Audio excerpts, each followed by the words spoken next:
Welcome to VT Lords Lab. Thank you very much, buddy. Welcome to the new studio as well. It looks a little bit different, a little bit brighter, because usually we're just sat in the dark with some lights on. Right. So it's bright, the skin tones are here, so I'm even more pale than before. But yeah, so introduce yourself, mate. Like, let us know who you are. So yeah, like I said, just appreciate you allowing me to come on. My name's Marc Crossfield, husband, father of two, owner of a crazy cockapoo, live in Pontefract. Grew up in Cumbria originally, so what did I do? Moved across to Leeds in 2008, and that seems like years ago now, doesn't it? So what's that? Best part of 17 years ago. Shit. How old's your kids? So kids are 11 and 8. I've got a son called Sebastian, a daughter called Luna, a wife called Lucy. 9 to 5, I build factories for fun. So head of engineering for a manufacturing business, and in my spare time, just love talking about all things productivity, time management, time ownership, and fundamentally one of my highest values is around personal development and growth. So what made you transition into that being your passion, your side hustle? Like what was the inspiration? I guess at the moment, just probably 2017, I tried to start a business up on the side called Intensus. It was CrossFit apparel and basically a coffee brand. In essence, I became a slave to my business. I was working full time. I was trying something on the side, and it was just like everything was getting a bit overwhelming and taking over my life. I guess what I'm doing at the moment is I'm not, in essence, starting a business, but I'm just trying to talk about things which are close to my heart. Passion areas which actually resonate with my high value areas of my life. So health and fitness, personal challenge, personal challenge. Where was I at then? So that's 2. Sorry. No, go on, you're right. It's the worst part about podcasting, because you feel like, when you watch these polished podcasts, everyone's just reeling them off. It's not like that. No, not at all. No. So how did it all start? I started a business in 2017 and become a slave to my business. And probably 2.5 years ago, I was shit scared in front of the camera.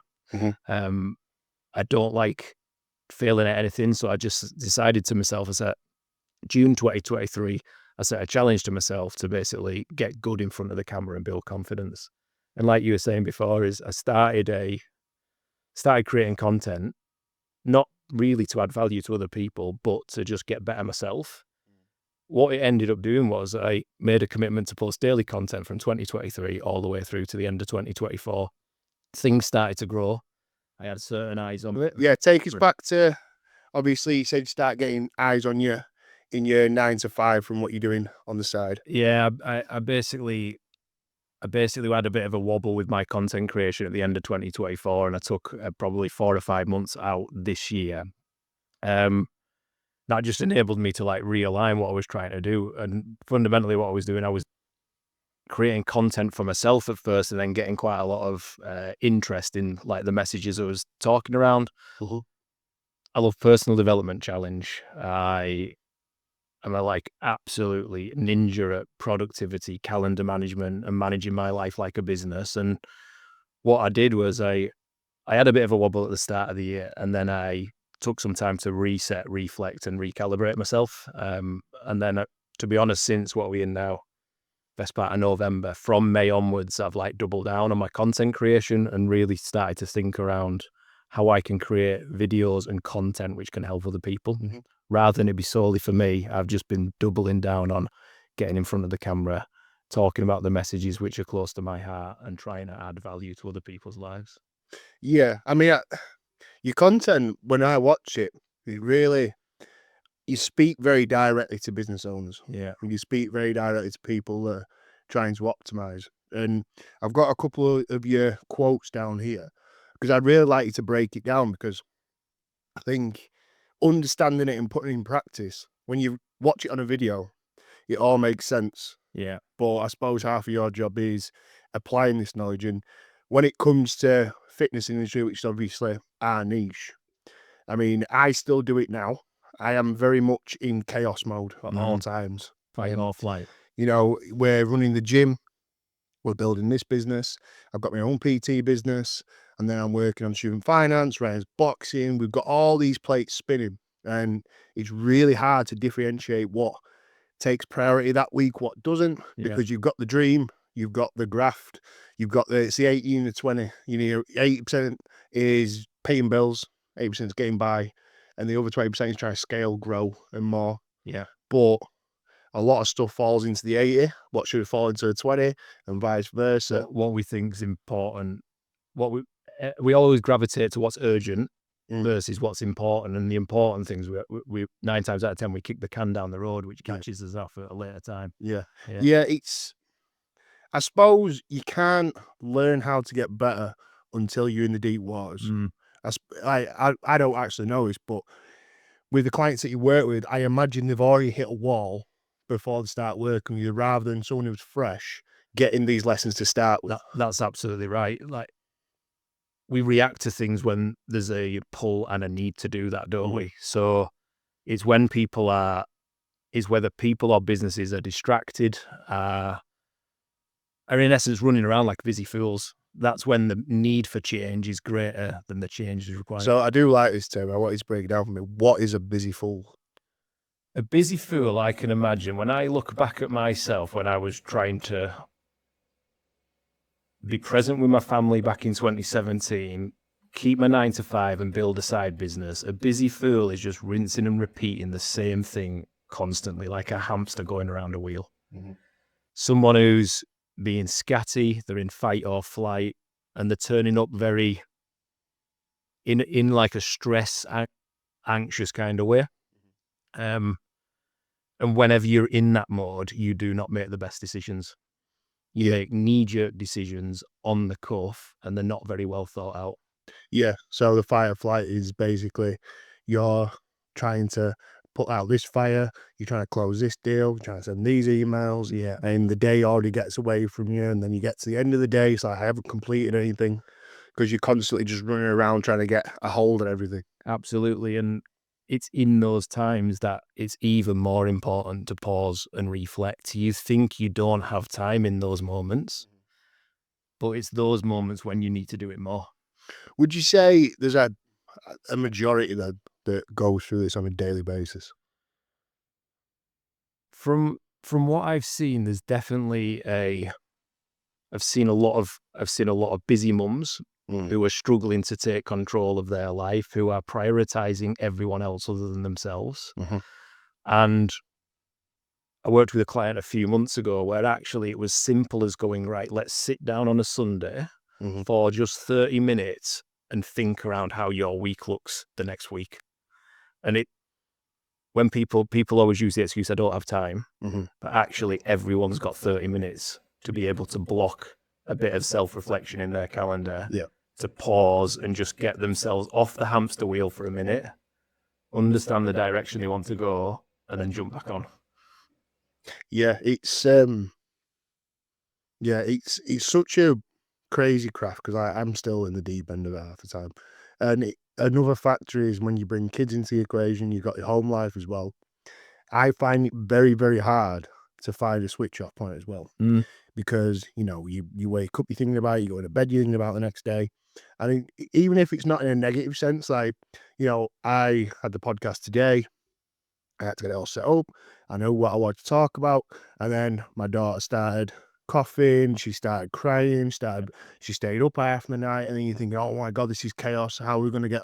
And the reality is it all worked out, and I think everything was fine, I knew it was going to be fine, but it's almost like a selfish thing, and I think people in business will understand this. When something happens outside your business, it's out of your control, which family life, and they are your priority, but if something happens where it could possibly affect your business day, you automatically start getting a little bit irate. You start getting a little bit upset, like, oh, it's going to throw everything out. When in reality, it's probably not. And I think you need to be comfortable to know that shit's going to happen along the journey. Yeah. Like, stuff is going to come and sidetrack you. I think having that kind of mindset that goes, these things are going to come along and catch us off guard, but it's okay. It's when we see them as, like you say, it come and hits you, and then you've got a negative undertone to that. Yeah. It's as soon as you if you've got a problem that hits you, it's as quick as you can move to solution mode for me, the better. So I've got a couple of quotes here that I want you to break down in the way that you made your content. So one is, you don't have a time problem, you have an energy leak. Yeah. So what's that? When people use the excuse that they don't have time, I can see right through it. Like there was a quote back in God knows when it was, whatever year it was. Tim Ferriss, who penned the 4-Hour Work Week, he used a quote that says, "If you don't have time, you don't have priorities." And it is absolutely correct. When people are saying,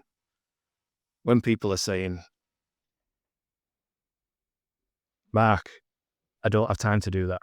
I'm too busy."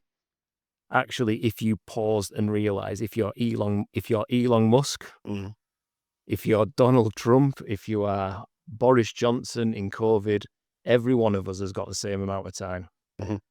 Actually, what happens is people allow themselves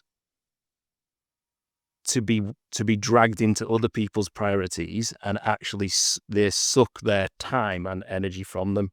So if they're focusing on things which don't matter the most to them, generally then they're enabling others to zap their energy. So do you not believe there's a sacrifice somewhere? Something's got to go.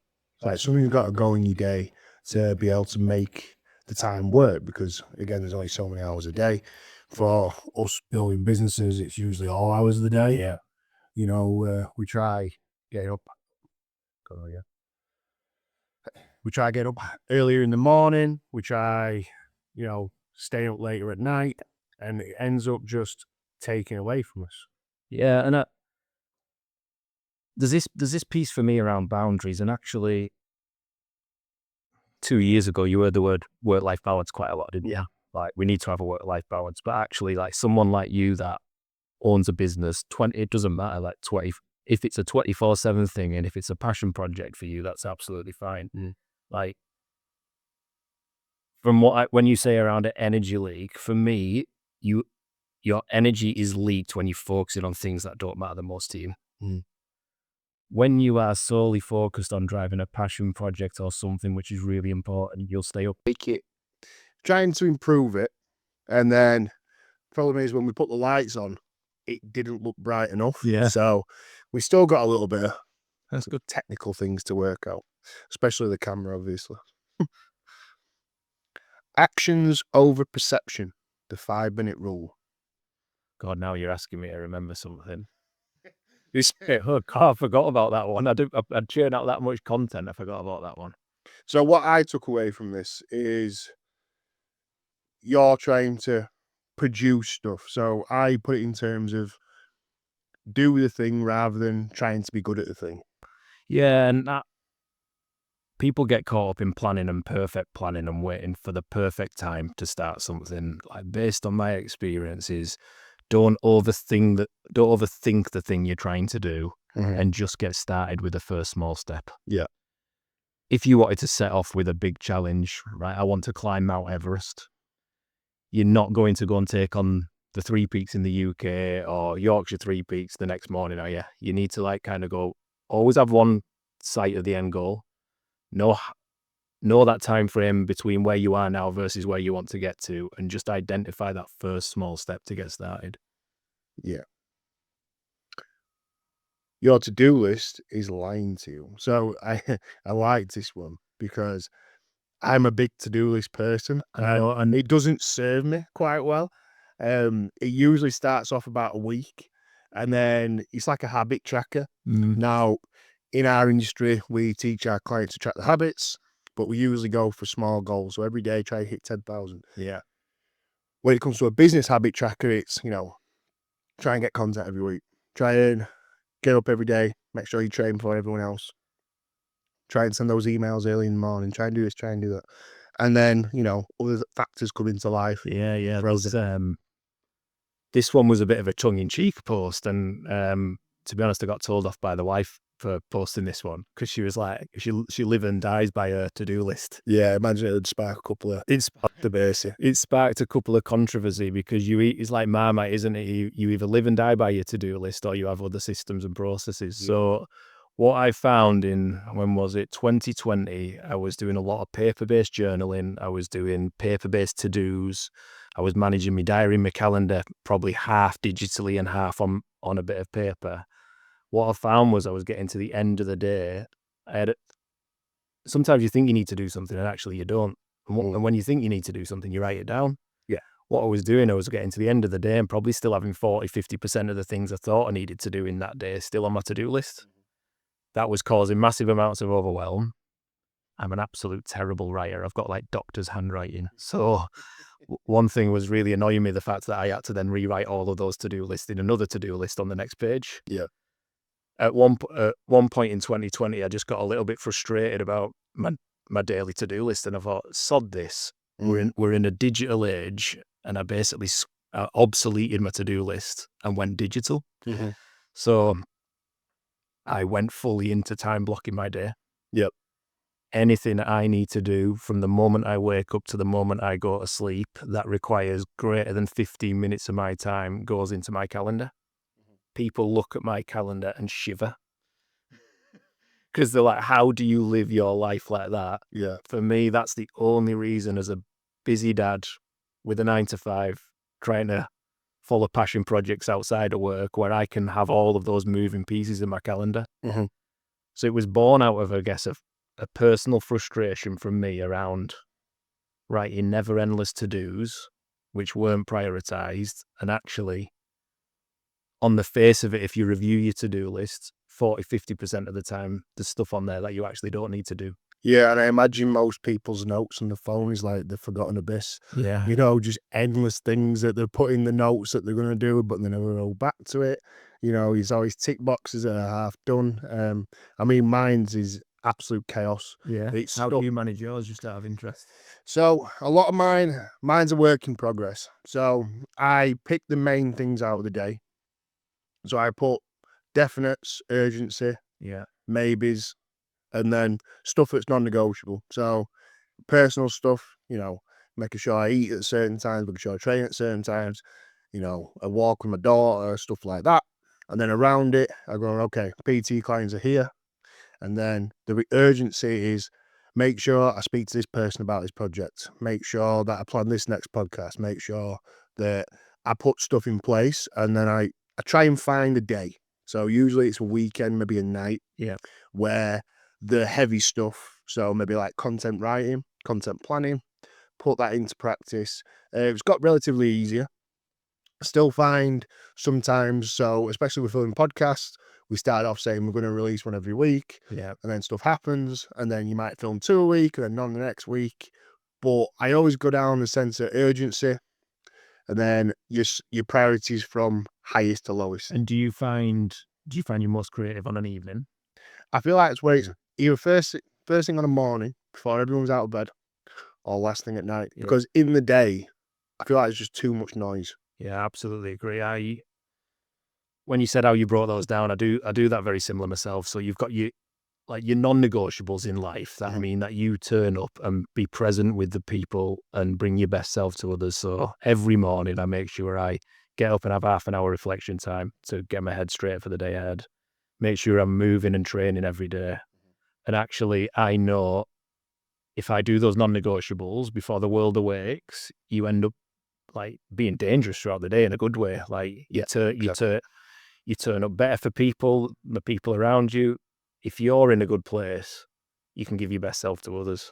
So I definitely advocate having that like absolute non-negotiables locked in your calendar, whether that's a paper-based diary or a digital calendar, and hold yourself accountable to that. How much does fitness come into your prescriptions when you're working with clients? For me, I'm not sure if you've ever heard of anything called the Maslow's hierarchy of needs. It's a pyramid of like self-actualization. It sounds a bit intense, but to break it down, the base of you being a fully actualized human being is your psychological needs.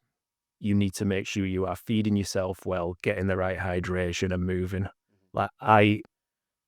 For me, health and fitness and challenge are top of my values list for that exact reason. Yeah. I think it overspills in every area of your life. If you are in a good place yourself, like I said before, you turn up and you're dangerous in a good way. Like, you're super on it, you're super focused. It's not even something, in my opinion, that should be questioned. It's an absolute non-negotiable. Yeah, this is what we're trying to. Obviously, it's easy to speak to people in the fitness space, but people just in general. You talked about a busy mum earlier. I know if that busy mum finds half an hour a day, maybe before the kids go, maybe when the kids go to bed, maybe when they're having a nap. If they had time just to get in that workout, whether it's 30 minutes, 40 minutes, whatever, it's going to change your brain chemistry in a lot more sharpened point. You're going to have a lot more things out of your system because we can build up that cortisol through the day. We can build up that stress. When you come out of it, it's like euphoric. It's like, okay, those things are that bad. And I really don't understand how people can train on an evening. Like, be as scripted. Like, it's hard to think of content. I'm spurting out 1-2 bits of content every day. It's hard to get the content engine. And you're also trying not to trip over yourself as well. Because with this day and age as well, unless you're being authentic. No, people see right through it. Yeah. People see right through it. It happens quite a lot now with, some of the biggest influencers out there when the content starts getting more common. They're like, well, that's not what you said last time. This is not. And then, they can turn into sellouts. Yeah, I have a one-to-one with a mentor. I had my one-to-one yesterday and he gave me some home truths. He was like, Mark, I'm watching some of your content and he's like, I'm seeing right through it. It's got ChatGPT wrote all over it. He said, it feels scripted. I was like, all right, yeah, I'm seeing that. I know it. I was like, how do we pivot and how does it become more authentic? Yeah, how do you authenticate something that's not... It's hard because trying to be real... When you're trying routine to script as well. Yeah, when you're just trying to be real and you're just trying to be what your passions are and what your points are, it sounds a lot easier in concept. Yeah, it does. And once you get on camera, it's just a natural thing to automatically. I mean, when I first started doing content, I was very rigid. I was like, this is how it's like your phone voice. You get off a business call. It's like, oh, well, that's not you. Yeah, then you go on the phone to, hey, kid, how are you? It's, but there's a place for both, I think. So, run your life like a business. Yeah. What do you mean by that? I think we put too many barriers up between work, personal, hobbies, when actually life should be one all-encompassing ecosystem, right? When people look at the way I run my life, it, like I said to you before, I can see them like deers in the headlight, like, Mark, what on earth are you doing? So, like, long-range planning my goals and milestones, having regular rhythms in place to check in on myself. In essence, I don't see why we shouldn't run our life like a business. A business would fail unless it's got the right level of systems, structure, and strategy. Why would we not want to run our lives in a way to get the best out of ourselves? And that's exactly what I mean is, look at how a successful business runs their business and take some snippets of that. And that's how I run my life. It sounds really rigid. It'll turn some people off, but every evening I wrap up my day with gratitude. I look forward to the next 24 hours and go, right, these are the 3 things I need to do as absolute must for the day ahead. I lock that in my calendar. I make sure it's visible. And I repeat that on a weekly basis. I wrap my week up on a Sunday. I plan the week ahead. I lock all of that in my calendar. Every quarter, I do a quarterly reflection, like a business would do a quarterly goals review. Consolidate all those weekly reflections. I look at what's worked well, what hasn't worked so well, what do I need to do and pivot, what things have been occupying my mind that I just need to drop. And then I set up my quarterly goals on the back of that. I do exactly the same annually. Mm. I'm going through a process now in November where Let's try again. Let's go for it. Cool. So, when you're working with clients, this is what I really want to know. If you work with someone, just as a theory base, you're working with someone trying to run a fitness business, and they've got a 14-hour day completely booked out by clients. They've got a home life to attend to, but they're also trying to scale. And this is what we always find with fitness, where people just generally struggle to scale a business as well as maintain what they've got. yeah, How do you tackle someone who's in that midriff? We had Miles on who called it the valley of despair. So you get so well in business and then it drops. yeah, Doesn't always necessarily mean that you're losing clients or losing money, but you get to that point where there's no way up, there's no way down. You don't know whether to increase your prices, you don't know whether to pull down your time, you don't know where to put your energy. How do you get someone from that point moving forward? I guess openly I haven't worked with many business to pivot their businesses and scale, but what I probably can share is some, I guess, strategies that can help anyone personally. So, as I mentioned before, when you're in a level of fight or flight, you're making the wrong decisions. Yeah. Whenever people feel they've got far too much to do and not enough time, they are not thinking clearly. So I worked with someone recently who was a busy mum who was distracted and not very well organized. Like, for me, the golden tip with anyone is to get yourself organized and get your calendar and time commitments super clear. No matter what situation you're going through, there's always the ability to prioritize and have trade-offs. And I think too many times we see it as everything needs to be balanced and in equilibrium. Yep. When actually, I fundamentally don't think that's right. I think if you've got a seesaw, which is in balance, in essence, the way I see it is if you've got something new coming into your business, it's like an annoying little kid trying to push you off the seesaw.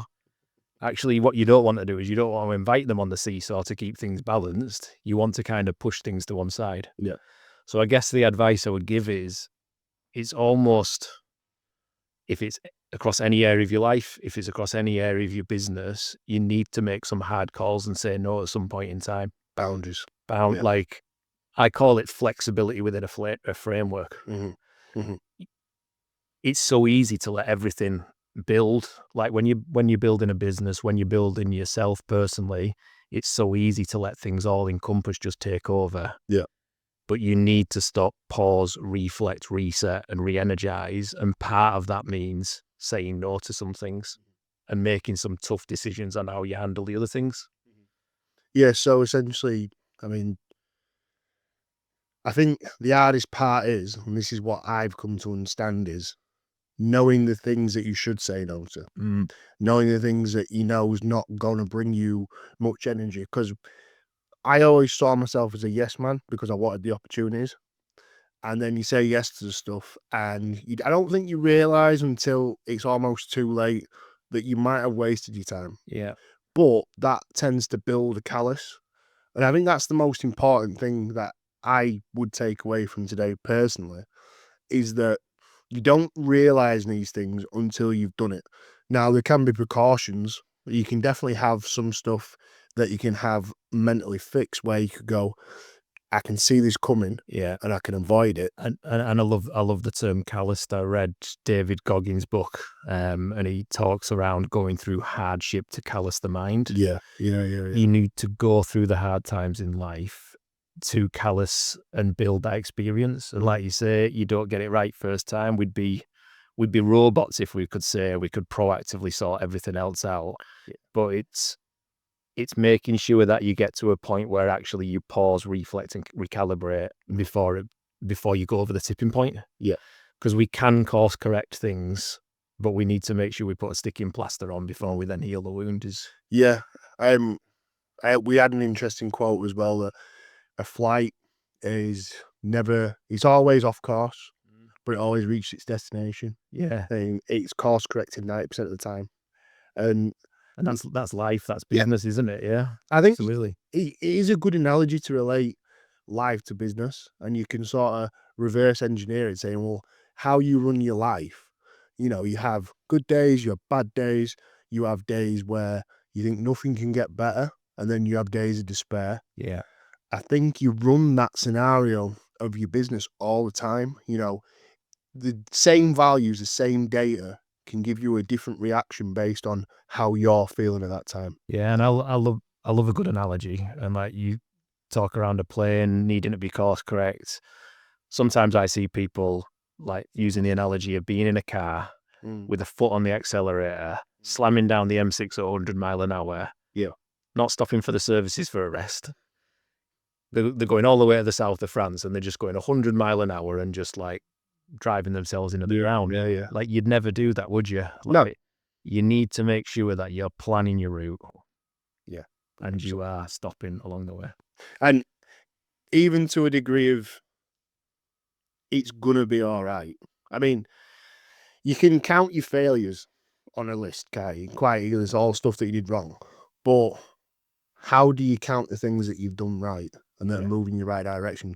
Because you say you do your quarterly and your yearly reflections. Yes. How does that look to you? And so, what does that mean? Like, do you write down the things that have gone well, but is it all opinion based or is it just data? No, it's just Mark. It's just Mark's view on life. What I do is at the end of each day, I write down in a weekly journal things that have gone well that day, things that have filled my cup up, things that have energized me, and things that have naffed me off a little bit. Yeah, pissed me off basically. I've got a So, long list of that every single day. so yeah, I I've got a weekly reflection where I build that up every day. I then put that into a journal. And actually, what I've started to do is I've started to use ChatGPT to summarize some of my reflections and pick out some key themes. Because when you think I get to a quarter, I've got lists on lists of things that have gone well and not so well, Mm. and it does a nice little trick of summarizing some of the key areas. It's such a useful tool, ChatGPT. I mean, I use it in my everyday life, and I sometimes find myself when I've got a problem, no matter what the problem is, whether it's business wise, I do consult it, Yeah. but I always tune in on the super AI that's going to kill the world. So I try to always be a little bit more careful about what I ask. The cautiously optimistic is But it different. can offer a very emotionless answer to your problems. Yeah, and I use it. I use it to do things that makes my life more efficient. Yeah. Right? Is that like analyzing a big sets of data, looking at I download a PDF of all of my weekly reflections and squirt that into ChatGPT, and it does all of the graft for me. Probably buys me back 2 hours for every 3 months. Is it something you always agree with, or is it always spit something back at you like, No, generally, I used to look at horoscopes in the newspaper and just go, yeah, that's my life. So I'm a bit naive when it comes to stuff like that. yeah. Yeah, yeah. I mean, but it's interesting as well. Like I say, it's an emotionless feedback of data, Yeah. and it can be really useful. And we always tell people to optimize use of AI. I think it can be useful in the sense that it gives you the necessary tools that you didn't know that you need to have as well. Yeah, and for me, it's all from a place of efficiency for me. If I can systemize some area of my life to regain valuable time there, I can focus on more valuable stuff, then that is the whole goal for me. What's your biggest range of people that you work with, and what if you had to categorize them? What type of people do you mainly work with? It's funny you asked that question because 12, 18 months ago, I went through a piece of work to try to solidify my ideal client, right? And I had it as, right, it's Mark 5 years ago. It's a guy who wants a little bit of order, structure, and personal challenge in life. And I just seemed to be attracting busy mums. Yeah. So where I thought my ideal client was versus where the people my content is resonating to is a completely polar opposites. Is that good? Was that bad? Doesn't matter for me. Doesn't matter. Like, really doesn't matter. For me, I've got a message. I want to help people like get off the busy fool the busy fool train, get to a level of order in their life to make sure then they've got the basics right, and then personally development from there. So I don't mind if my content helps one person, 2 people, male, female, whatever your sex. I ain't bothered. Yeah, I think as long as that's it resonates. why content is important. I think people focus way too much on content that's going to get clicks and views and all these things, which is great. But if you look at stuff that gets clicks and views now, you know, do you really want to fall into the category of just another fart in the wind, I call it, Yeah. where you get one piece of content that's great and then the rest of it's going to be trying to emulate that all the time? Or are you going to speak about something you actually want to speak about and the message that you want to carry? And I think this is why PT Launch Lab, that's why we're doing what we're doing, because, you know, not every podcast is going to hit the listeners. Not every piece of content is going to find the right person. Yeah. But it's out there. And it will find someone. Eventually, yeah. And that's what I've noticed is the less I'm concerned about who I'm trying to reach, but just putting pen to paper and voice to video and talking about things that are important, it will resonate with someone, and it has resonated with people and helped people's lives. It doesn't matter who that is, as long as we're impacting people in a positive way. What's your goals then? What's your goals for the next few years? What do you want to do with this? How do you want to scale it? Where do you want to be? It's a strange question for a planner who plans ahead quite a lot. I would have had a very rigid plan for that. But I'm in a 9 to 5 at the moment, pretty happy with my 9 to 5. I'm really keen on continuing to build my audience. The reason why I'm on this podcast is one of my goals. I want to get on a guest podcast at least once per month across 2026. A quick search, and strangely enough, PT Launch Lads popped up. I was like, hang on a minute, let me just check where you are, and you're 10 minutes from my house. I was like... Yeah, I was surprised because when I got on a call with you, because obviously when people ask to come on the podcast, and it's happening more and more now. Yeah. Like, where are you? Oh, I'm here. We had a call with a guy. He was like, oh, I'm in Wales. Like, okay, do you want to come to podcast? No. Okay. No. Do you want us to come to you? Yeah. I'm not traveling down to Wales. Like, I will travel. Like, we have the opportunity to travel. Yeah. But what's more important to me is not about who comes on, it's why they come on. Yeah, for me, the goal is around reach and messaging. So I want to grow my social media following. So I post across TikTok, YouTube, Instagram. But I know it's more than that. I know it's about personal connections. So I guess the goals for the next 12 months: build my social presence, continue talking about the things that matter the most to me, and I guess building personal connections through podcasts and webinars over the next 12 months. Yeah, because that's where everything's going, 100%. That's it, yeah. So the more people can reach, the better. Yeah. Are you doing this? So this is my interesting question, because when you're talking about optimizing life and trying to get the best quality out of it, was your lowest point the inspiration for this? Or did you always have this in mind? No, the lowest point for me was 2017 to 2019. I started the side business, that CrossFit apparel business, and I was the business, and it took over my life and it impacted my family. Like, I've always got an inert thing inside of me. No matter how happy I am in my 9 to 5 full-time job, I've always got something inside me that says I want to create and be, do, and have more. I want to personally develop, but also then share my journey with the world. Yep. So, and I don't know what it is. I've still not been able to answer that. What's that inert thing in me that means that Mark can't just sit there and be Joe Blogs? Yeah. So yeah, there was a switch that hit me. I was like, I wobbled at the start of the year. I jacked it in for 4 months, and I wasn't feeling fulfilled. And as honestly as for the last 6 months, back on the, like, training well, eating well, doing things like this that fill my cup, I'm just turning up each and every day and being a better human being. Yeah. And for me, that's all you can ask in life, isn't it? And it's good for your kids to see that as well. Yeah. That's Well, they take the piss out of me big time. Dad, stop posting these videos. They're coming up on their YouTube now. Yeah, I've not had that yet. When she starts getting older and she starts realizing what her dad does for a living, Yeah, I am waiting for that. they do like it though, so Yeah, I just drop a like.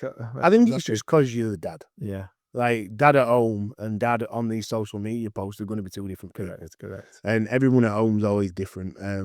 You know, at home, people would think I'm a lazy piece of shit. Yeah. Probably am, especially on a Sunday. I was recording a video the other night in the living room, and then Luna was on her iPad. Yeah. And I was halfway through this video, and she's got this app on her phone that can make fart noises. And she was just sat there pressing the fart noises. And yeah, I was off my stride on that video. See, if I saw that on a video, that would make me laugh. That's my level of humor that I'm at Yeah. now. Like I used to have a really higher class level of humor, and now I've just gone down, down, down. So if I hear a fart noise, I will laugh. I'll get that one. You definitely get that post. I will like and share that for everybody to see. Cheers. But no, thank you so much for coming on.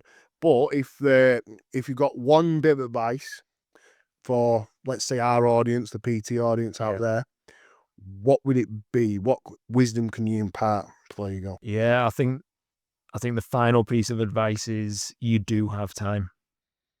Do not use the excuse that you don't have time and you're too busy. You always find time for the things that matter the most to you in life. And that's just fact.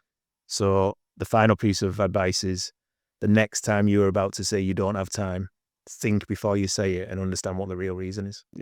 Don't be a busy fool. Don't be a busy fool. You can be a busy fool for a period of time, but as long as you take the lessons away, as long as you stop, pause, and reflect, and take the lessons away, that's all right. Absolutely. Well, thank you so much. I appreciate your time. Thanks for having me on. This is PT Lawrence Lab. This is episode 17. Make sure you like, subscribe, and we will see you on the next one.